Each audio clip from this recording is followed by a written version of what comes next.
बुरा है। तो ये वही बात हो गई, पहले मुर्गी आई या अंडा, ठीक है। तो पता ही नहीं क्या है ये इंटरनेट। तो इंटरनेट ध्यान रखिए, जब हम यूज करते हैं तो मोबाइल डिवाइस के थ्रू हम इसको यूज करते हैं। अब इसमें क्या होता है, स्क्रीन लाइट जलती है। तो स्क्रीन लाइट दो तरीके से काम करती है। पहली, एक तो हमारी आंखों को चकाचौंध कर देती है।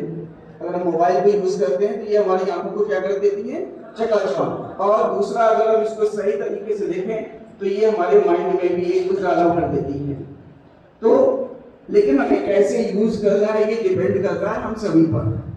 तो डेली लाइफ में हम चाहे शॉपिंग हो, चाहे कोई पेमेंट करना हो, या कहीं भी लाइक ब्राउजिंग करना हो, ब्राउजिंग मतलब इंटरनेट यूज करना हो, या कम्युनिकेशन करना हो, वेबसाइट यूज करना हो, कुछ भी सर्च करना है तो हम यूज कर रहे हैं इंटरनेट को। तो ध्यान रखिए, इंटरनेट जो है वो एक इतना बड़ा नेटवर्क है।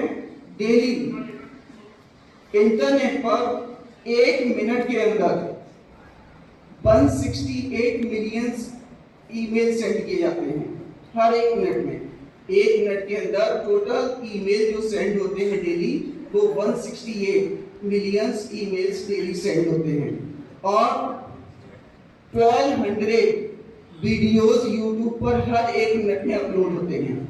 तो मीन्स डाटा कभी स्लीप नहीं होता है, डाटा हमारा कंटिन्यू, रात दिन कंटिन्यू डेटा चलता रहता है।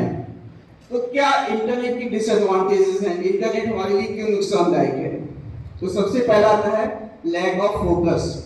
अगर हम इंटरनेट को कंटिन्यूअसली यूज करेंगे कई घंटे तक, तो हमारा जो फोकस है वो क्या हो जाएगा, लैग हो जाएगा, खत्म हो जाएगा, हमारा चीजों पर ध्यान नहीं लगेगा।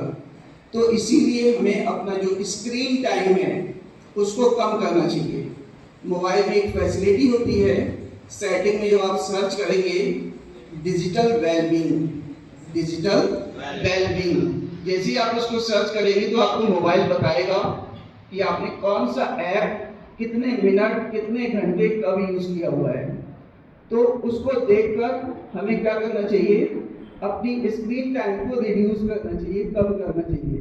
इंडिया में एवरेज टाइम जो देखा गया है वो 4 से 5 आवर, हमें 5 घंटे लगातार इस तरह से चीजों को स्वैप नहीं करना है। तो ये इग्नोर उसको कोई नहीं पढ़ता है। क्यों? कि आपने इतना ज्यादा बड़ा मैसेज सेंड कर दिया है, सामने वाला उसको नहीं रीड करेगा।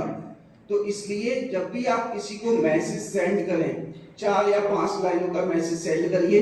इससे बड़ा मैसेज सेंड करेंगे, ध्यान रखिए सामने वाला पर्सन उसको रीड नहीं करेगा। आप खुद नहीं करते होंगे, जब कोई एक मैसेज भेजता होगा व्हाट्सएप पर, तो अगर वो ज्यादा लेंदी है तो उसको कोई भी रीड नहीं करेगा। तो और उसको आगे फॉरवर्ड मत करिए। जिसने आपको सेंड किया है आप रीड करिए, आगे फॉरवर्ड नहीं करिए। आगे फॉरवर्ड करने का मतलब है आप चोरी कर रहे हैं। चोरी का मीन्स आप तीसरे पर्सन को फॉरवर्ड कर रहे हैं और उसको पता नहीं है कि ये इंफॉर्मेशन कहां से आई है, क्योंकि आपने दूसरे की इंफॉर्मेशन को कॉपी किया और तीसरे पर्सन को दिखा दिया कि ये मैंने क्रिएट किया है।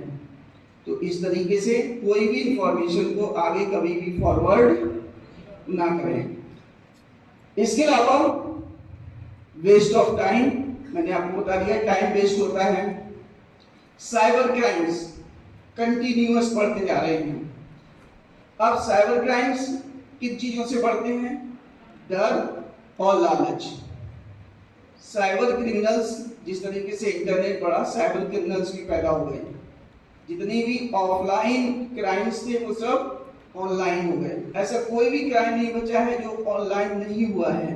रेप से लेकर चोरी तक हर क्राइम ऑनलाइन हो गया है। आपको बताएं जिसे, क्योंकि चोरी जो है वो पहले क्या करते थे, घर में जाते थे, ताला तोड़ के चोरी कर लाते थे। अब वो कहीं नहीं उनको जाना है, बैठे हैं कहीं पर और चोरी हो रही है, कहीं से हो सकती है चोरी। तो इसलिए हमें इस डिजिटल वर्ल्ड में बहुत सारे क्राइम्स जो मैंने अभी आपको बताऊंगा और उनसे कैसे बचा जा सकता है। तो हमें साइबर क्राइम से बचना है। ट्रोलिंग नहीं करना है किसी को। देखा किसी दोस्त ने हमारा कोई मैसेज डाला, कमेंट करते जा रहे हैं फालतू में, कोई जरूरत नहीं है, आपके कमेंट से कुछ नहीं हो जाएगा, ठीक है।